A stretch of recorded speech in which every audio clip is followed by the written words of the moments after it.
Another one on my side. Oh, our center back's just keeping him on side, following him. Bodied. Body, dude. On a time for composure on the ball.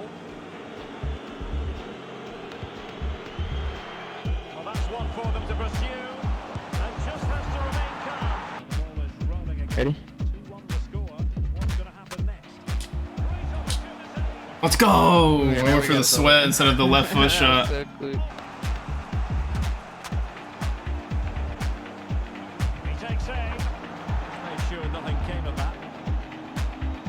Good effective pressure high up the pitch. Oh, play him wide. Just keep going. Dribble it. Okay. Yeah, I'll probably get it. Okay. Oh, beautiful pass. Let's go!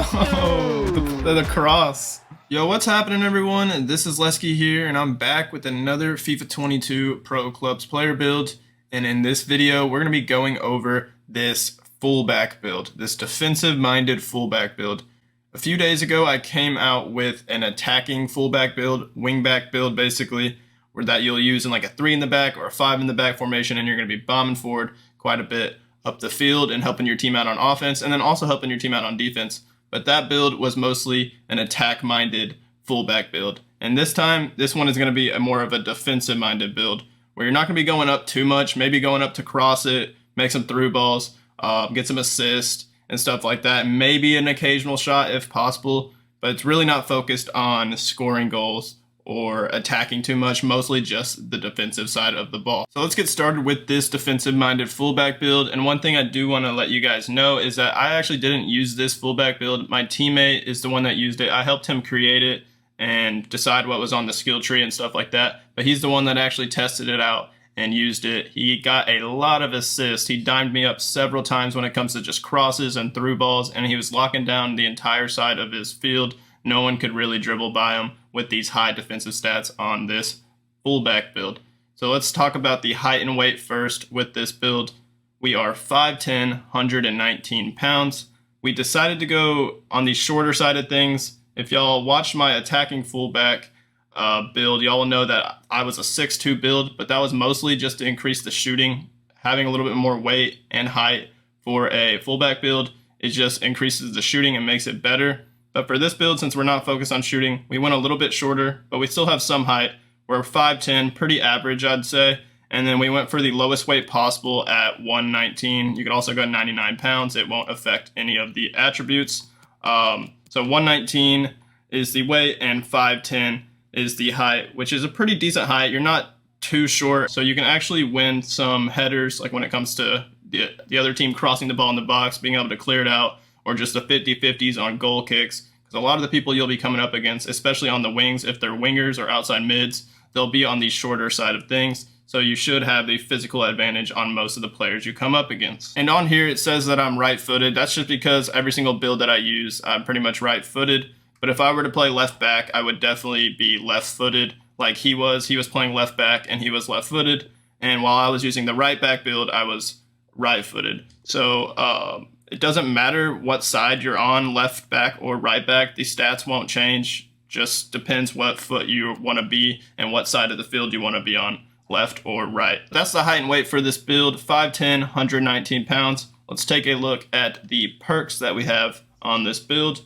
where for the first one, like the other fullback build, we went for physical strength, and this will just help you body people off the ball easier, especially a lot of the smaller builds that you're going to come up against. The physical strength will boost your strength and make it easier for you to body people and also shield people off, like when you're dribbling and they're trying to steal it off of you and stuff like that. It'll also increase your ball control and jumping. So the physical attributes aren't the greatest to start with on a fullback build, so just having this is nice to boost it up even more. And the increased jumping is pretty good as well.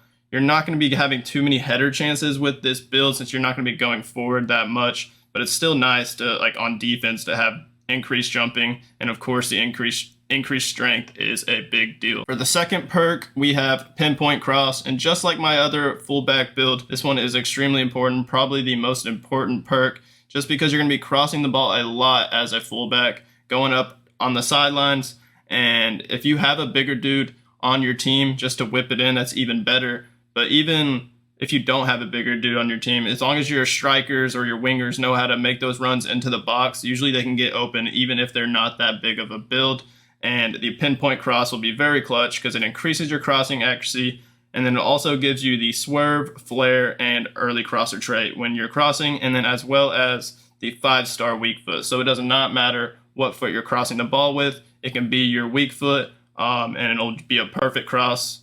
You don't have to worry about the cross being bad because it's your weak foot. You don't have a weak foot when you are crossing with this perk on. And I mention this every time I use this pinpoint crossing perk. The early crosser trait that you get for this perk is so clutch. If you cross it in as your team's running into the box, it'll usually like bend behind the defenders. They won't be able to touch it, and curl away from the goalie at the same time.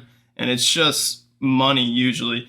With the increased crossing accuracy and the early crosser trait, it just like goes right to your teammates, leading them for like a header or a volley for them to finish easily. So I think the early crosser trait is extremely clutch on the pinpoint cross perk. And then for the third perk, we have threaded pass.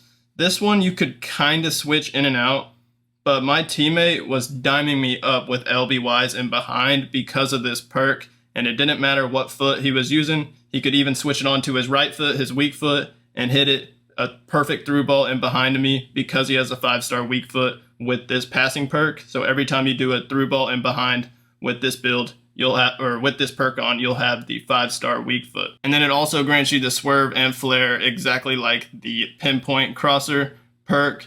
But really what this does, it says it increases the through pass and lofted through pass accuracy, which it increases the vision basically, and the vision helps improve your accuracy with lofted through balls and behind, which is very nice, especially if you have like a winger on your side that's running in behind a lot, or a striker that's fast trying to get in behind the defense. You can just hit it over the top, especially if they have a high line, and it's pretty much on the money every time.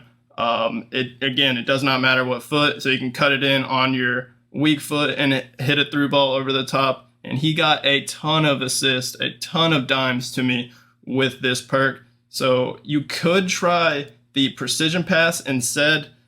This would just be for like short, long passes, like A passes and X passes. But I just don't think it's as helpful as the threaded pass because you can really just hit those through balls in behind. And then of course the pinpoint cross is clutch. And then the physical strength for the first perk is what we have. And that's going to wrap it up for the perks for this build: physical strength, pinpoint cross, and threaded pass. So now let's take a look at the skill tree. Starting with the physical page, this is exactly like my other fullback, my attacking fullback build that I posted on my channel. Has the exact same stuff on the physical page. We went for this strength right here, this +2 strength for 1 skill point. Only get us up to 63 strength. We're not the biggest for when it comes to height and weight, and like I said, fullbacks just don't have that great of physical attributes to start with. We went for the stamina. Stamina is pretty important towards the end of the game. A lot of the smaller players that you're going to be playing towards the end of the game are just going to be running out of stamina, and your increased stamina will just be able to, you'll be able to chop them down, burn them every time. They're not going to be able to do much because you're most likely going to have more stamina than them at the end of the game. So that's clutch to bump up the stamina.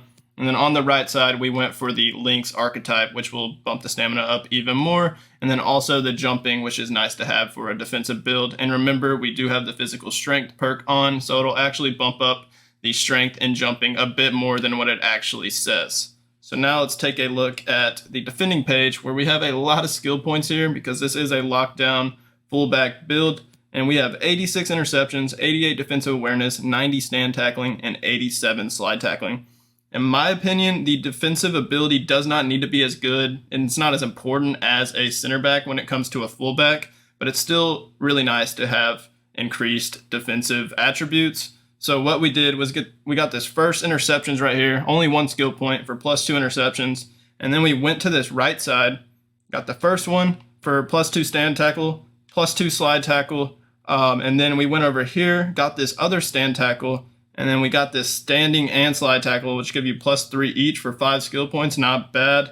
And then we got the Guardian archetype, which is 10 skill points, and that'll give you +6 interceptions. And this will what will bump up our defensive awareness quite a bit, and then also our stand tackling +5. So that'll get us to these numbers right here. It would be nice to get like more defensive awareness and interceptions right here. But look at these stats. They're actually really good for a fullback build. Even as a center back, I would kind of be satisfied with these defensive attributes. So there's really no problem with the defensive ability on this build. You can lock people down and it'll be very difficult for them to dribble by you and beat you one-on-one. So no complaints when it comes to the defensive department on this build. It's absolutely locked down.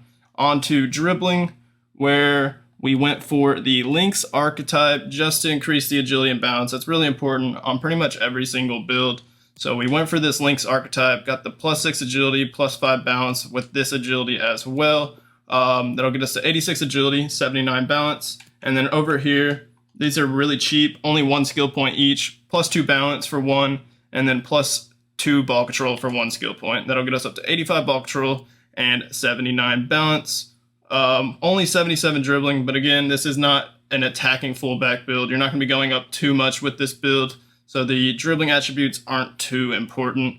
Now on to passing. We only have 2 things on this page. This short pass right here, +2 short pass for 1 skill point, and then +4 long pass for 2 skill points. It would be nice to bump up the passing even more, but remember we do have that through ball perk on, so it's actually increasing our vision and like our long through balls even more than it actually says. I don't know, the stats don't look that good, but he was putting in some perfect through balls to me. I don't know what it was. Maybe that perk is just that good. And then remember, we also have the pinpoint crosser perk, which we have 84 crossing on this build, which actually is pretty good for a base stat. But this is even higher. It's probably around like 90 for crossing now, since we have the pinpoint cross on. So you can definitely whip in a lot of crosses with that early crosser and swerve tray on it, and get a lot of assists and dime up your teammates in the box, running into the box, crashing into the box to try and score goals. So look forward to getting a lot of assists with crosses with this build. Then also try to use those through balls over the top to your teammates as well. On to the shooting page, where we actually don't have anything on the shooting page. We had some shooting attributes, some stuff on this page with my fullback build, but that's an attack-minded build, this defensive-minded build. There's really no point of having anything on the shooting page, so we left this completely empty. On to pace, where we actually have more pace than my other build. This is 93 pace exactly, 93 acceleration, and 93 sprint speed for the full pace upgrade. Got the cheetah archetype and everything, and this is going to be your max pace for a 5'10", 119-pound fullback build. And there's no problem with the pace. You can easily catch up to people. You're not going to have any problem, and you're rarely ever going to get burnt unless, like, even if like a dude has 97 pace, which I think is like the max pace this year, they're not even really going to burn you, because they're probably going to be small. So once you get up next to them, you're going to be able to body them and outmuscle them, and then you're just going to get bumped off the ball. And like +4 pace really isn't much of a difference this year in FIFA. Like, you're not going to notice much of a pace difference, even if you do come up against somebody with that much pace. So you're good to go in the pace department. Can absolutely lock people down with that pace and the high defensive attributes on this build. And that's actually going to wrap up this defensive-minded fullback build. If you do give this build a try, please let me know in the comments how you liked it. I would love to hear that. And if you tried both of the fullback builds, let me know which one you liked more, the attacking fullback or the defensive fullback. It might depend a little bit on your play style and stuff like that, but I'd be interested in hearing that. And if you could hit that like button on this video and smack that subscribe button on my channel, we're trying to get to 3,000 subscribers. That would be a great milestone to hit. Thank you guys for watching. Y'all have a great rest of y'all's day, and peace out.